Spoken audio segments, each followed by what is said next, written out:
and two Midlands gymnasts to line up for the Olympics. They're the former world parallel bars champion Joe Fraser and Alice Kinsella, who helped the women to bronze in Tokyo 4 years ago. Dan Pallet is at Lilleshall in Shropshire, where the team was announced. There are certain days in the life of a professional athlete which are special. Today, here at Lilleshall is one of those, because the British gymnastics team has been announced. They're heading to the Paris Olympics, and I'm delighted to say that the two Midlands athletes are with me. Alice Kinsella from Sutton Coldfield, Joe Fraser from Birmingham. First of all, Alice, you're going to the Olympics. You must be smiling so much all day. Yeah, I am. Obviously, it's my second Olympic Games, and I'm super excited. But obviously, last time it was COVID, so I'm excited to experience a different Olympics with a crowd, and hopefully some of my family are coming out as well. So. That must make a huge difference for you as well, Joe, the fact that you're going to an Olympics. It'll be a normal one with the great atmosphere that we'll expect. Definitely, similar to Alice, it's a very different environment to be in now, knowing that we'll have a crowd, friends and family can come out and watch, so fingers crossed my parents can come across. They've been a part of this journey just as much as myself, and I want them to experience it the same way I can. Now, Alice, you already have a team Olympic bronze medal. What do you hope to get from Paris? I think this time my most happen, make sure our team has a good time. Because ultimately you can perform better when you're having fun. The pressure's up a bit. Yeah, definitely, and obviously it's a new team, we've had a few injuries, but no, I really believe in this team, and I think we're going to absolutely smash it when we're out there. So. Absolutely smash it, Joe. Now, you have medals from World Championships, European Championships, Commonwealth Games, but there's one thing missing, that's the Olympics. You must be so determined to try and get that medal. Of course, definitely, it's been a dream of 3, 4, 5, 6. There's been a lot of bumps in the road on this journey, and being stood here today knowing 2, 3, 4, 5, 6 Olympic Games is a dream come true. So anything else is going to be a cherry on the top. So I'll do everything I can in the training gym to work hard, make sure I'm as physically, mentally prepared as I can be, and if we get that Olympic medal, that'll be a dream. Joe, Alice, thank you very much. They've got the tracksuits, now all they want is some medals to go with it. Absolutely. Right then, let's have a look at the weather now, and I suspect there's some rain on the horizon, Chef. Oh, you guessed it, Nicola. Yes, indeed. Hello, good afternoon. Good afternoon, Charlie. The sunshine this morning across many parts of the region, but this afternoon is quite a different story. Cloudier, wetter, windier, and it's going to feel cool under all of that. Now, this is what's causing it. So we've got low pressure starting to dominate again, and it's bringing in... It's going through this afternoon. Moving tomorrow, and it's low pressure that's with us for the rest of the week. So through this afternoon, already beginning to see the rain entering the west. It's going to be heaviest here. It's becoming patchier as it moves eastwards, but under this rain,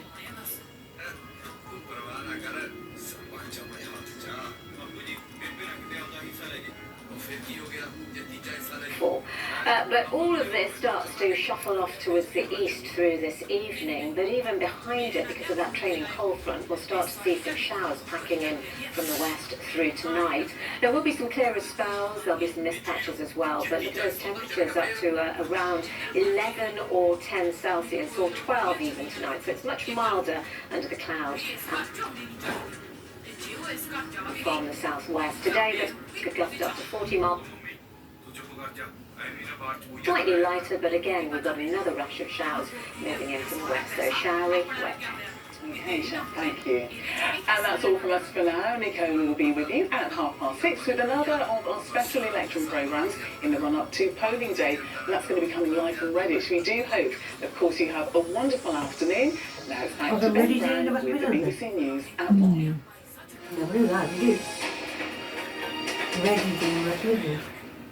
A coroner is concluding her inquest into the death of Harry Dunn, a teenage motorcyclist who died outside an RAF base nearly 5 years ago after a collision with a car driven by a US government employee.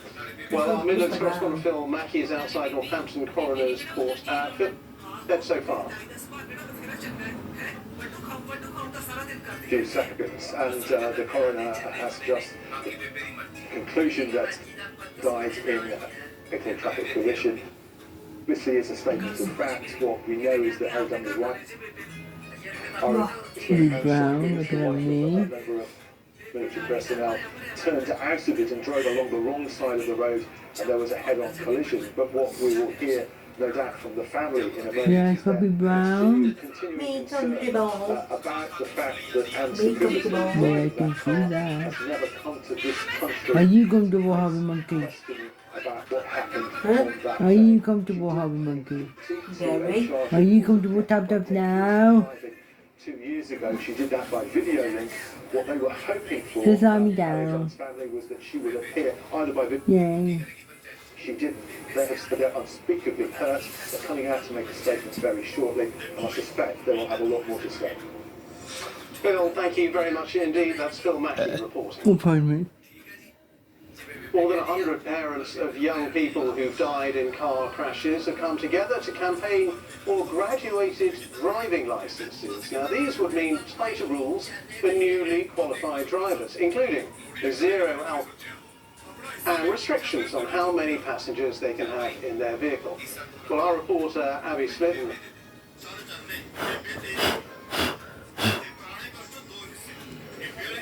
I was getting a little bit worked up yesterday, getting a little bit emotional thinking about it, but actually meeting people today, it's lovely.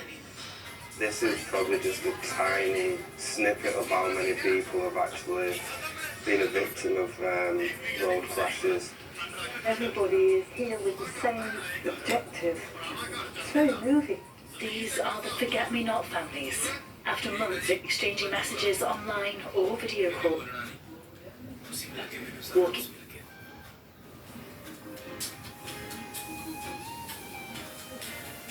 And we want safety precautions for our young drivers. We're not asking for much, you know, we just want them to have a future. Like my daughter, whose future was taken from her. Sharon founded the group following the death of her daughter Caitlin. She'd been a passenger in a car that lost control. The families are calling for the introduction of a graduated driving licence, meaning better controls over what newly qualified drivers can do. You can't speak up and say, this isn't right how I was killed, so now I'm that voice for Caitlin. For justice for her kind of thing. We first met Sharon and the other Forget-Me-Not families in April. Hello everybody. I'm really, really grateful to all of you for joining us in this group. Their plan for a graduated driving licence would restrict things like how many passengers new drivers can carry. It's already in place in countries including Canada and New Zealand, while in Northern Ireland, newly qualified drivers have to display special R plates on their car and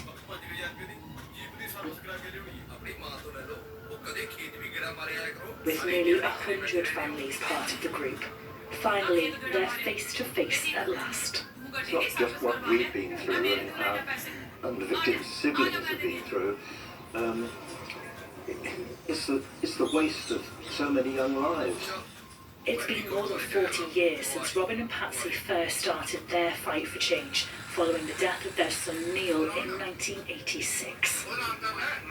Only now, with so many other families around them, do they finally feel like change is coming. You can't achieve anything now in life. Who knows what you might have achieved in life? But at least, in dying, It would be a difficult day for Crystal Owen. Exactly 6 months to the day since her son Harvey was killed in a crash in North Wales. This was to be Harvey's first weekend away with friends, and this would come as last. Today she's supported by the new friends she's made. It just gives you that bit of hope in the early days. Stop until something.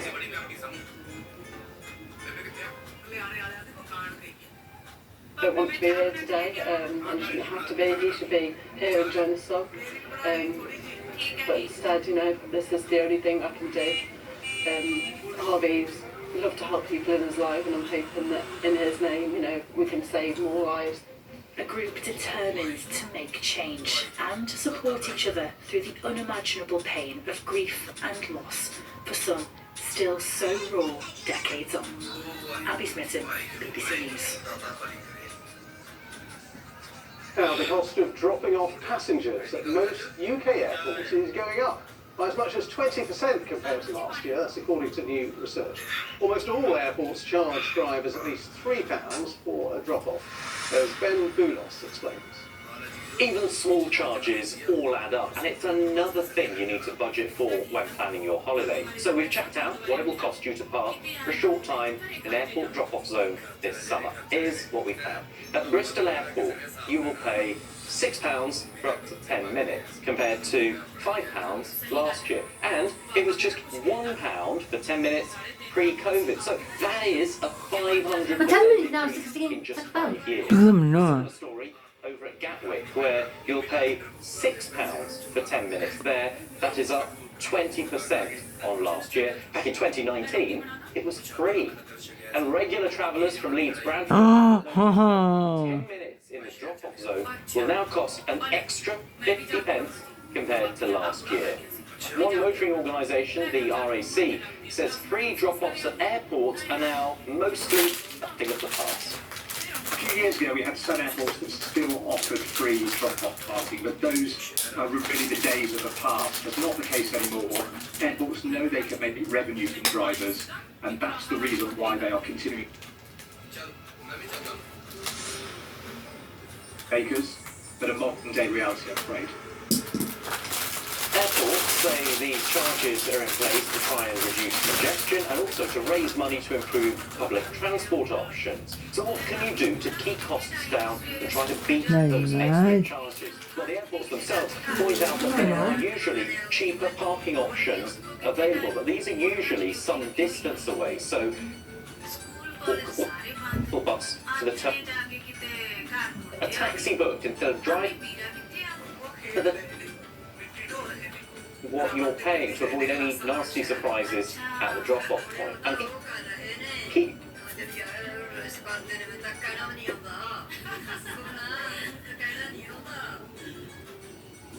some airports where you can still drop off for free: Cardiff, Inverness and Newquay. On the programme today, because Ben Richards got the weather. Never too many Bens. Thank you very much indeed, Ben. And you'd be forgiven for wanting to be driven to the airport today, I suspect, given some of the weather that we're experiencing across the UK. A little earlier on, it is pretty wet across the western side of the UK. This band of rain working in. It is not only wet, it is also windy. We've seen a gust of winds across the Isles of Scilly of 58. England into 20 distant. More in the Isle of Man, northwest England, and in southern and central parts of Scotland, also wet and blustery. Eastern England holding on to something a little bit brighter. Best of the weather today in the north of Scotland. Warmer here than it has been in recent days as well, with highs of 17 degrees. But elsewhere, particularly under the cloud and the rain, temperatures are a little disappointing. Through this evening, range rises its way northwards, some misty, murky conditions behind. Some clear spells will develop, but also with some showers. However, last night in parts of Scotland we saw temperatures down below freezing. Tonight,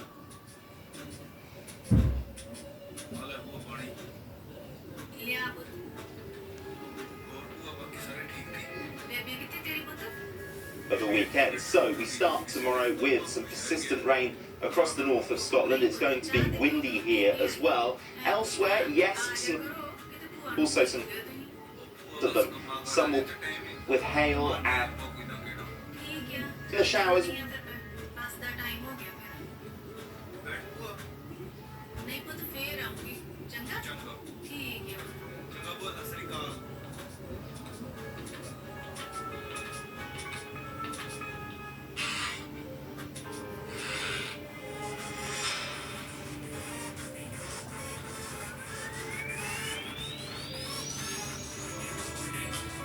Hours on Saturday, they were pretty wide, heavy ones, some thundery ones, and this lump of more persistent rain hurtling towards the northeast of Scotland, that might come into play later in the day. These temperatures still a touch below the norm for the time of year. And then through Saturday night, that lump of rain I was mentioning, that's going to work its way southwards across Scotland. It means the northern half of the UK will see outbreaks of rain on Sunday, some hefty showers down towards the south, maybe a drier slice of weather in between, and still rather cool. Ben. Yeah, still no sign of sun. Ben, thank you very much indeed. That's it from today's BBC News at 1. Do enjoy the rest of your day. Goodbye.